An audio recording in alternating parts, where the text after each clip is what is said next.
അപ്പൊ Sunday funday അപ്പൊ നമ്മളിന്ന് വൈബ് അടിക്കാൻ വേണ്ടി കളപ്പക്കുടി പോകണ്ടാ.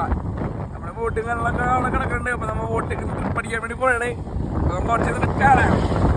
അപ്പൊ നിങ്ങൾ കടപ്പക്കുടിക്ക് വരുന്ന ആൾക്കാരാണെങ്കിൽ ഒന്ന് സൂക്ഷിക്കുക. ഇവിടെ റോഡ് പണിന ഇതൊക്കെ ആയതുകൊണ്ട് കലങ്കവണിയും കാര്യങ്ങളൊക്കെ ആയതുകൊണ്ട് ഇവിടെ ചെറിയൊരു കട്ടിങ് ഇത് കാര്യങ്ങളൊക്കെ കിട്ടുന്നുണ്ട്. അപ്പൊ ഇത് അറിയാണ്ട് വന്നവരാണെങ്കിൽ സ്ലോ ചെയ്ത് വരാം, അല്ലെങ്കിൽ ചെറിയ ആക്സിഡന്റ് കാര്യങ്ങൾ സംഭവിക്കാൻ സാധ്യത ഉള്ളതാണ്. അതുകൊണ്ടാണ് പറഞ്ഞത്. ഓക്കെ നമ്മളിത് കടപ്പക്കുടിയിൽ വന്നിട്ടുണ്ട്. നമ്മുടെ ബോട്ടുകളിലൊക്കെ ട്രിപ്പിന് പോയിക്കാണ്. ഞാൻ വണ്ടികളിലൊക്കെ കൂടെ വെച്ചിട്ടുണ്ട്. അപ്പം എന്തായാലും നമ്മുടെ ബോട്ടുകളിലൊക്കെ കൂടെ വന്നിട്ടുണ്ട്. ഇതാണ് നമ്മുടെ ബോട്ടുകൾ എത്തിയിട്ടുണ്ട്. വച്ചു ചെറിയൊരു സ്വിമ്മിങ് വീഡിയോ എടുത്താണ്. ഗസ്റ്റായിട്ട് പോയിക്കണായിരുന്നു. ഇത് വന്നിട്ടുണ്ട് ഇവിടെ.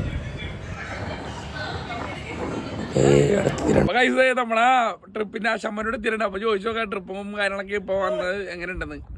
ട്രിപ്പ് അടിപൊളി സൂപ്പർ ആയിരുന്നില്ല മോനെ. ഒന്നാം തീയതി എന്താ പരിപാടി? അവരൊരു ഫുള്ളായിട്ട് വന്നിട്ടുണ്ടെങ്കിൽ അതുകൊണ്ട് അവര് പോയി ഫാമിലി ആയിട്ട് പിള്ളേരൊക്കെ ആയിട്ട്. അപ്പൊ വൈകുന്നേരം വരാനുള്ളവരോട് എന്താ പറയാനുള്ളത്?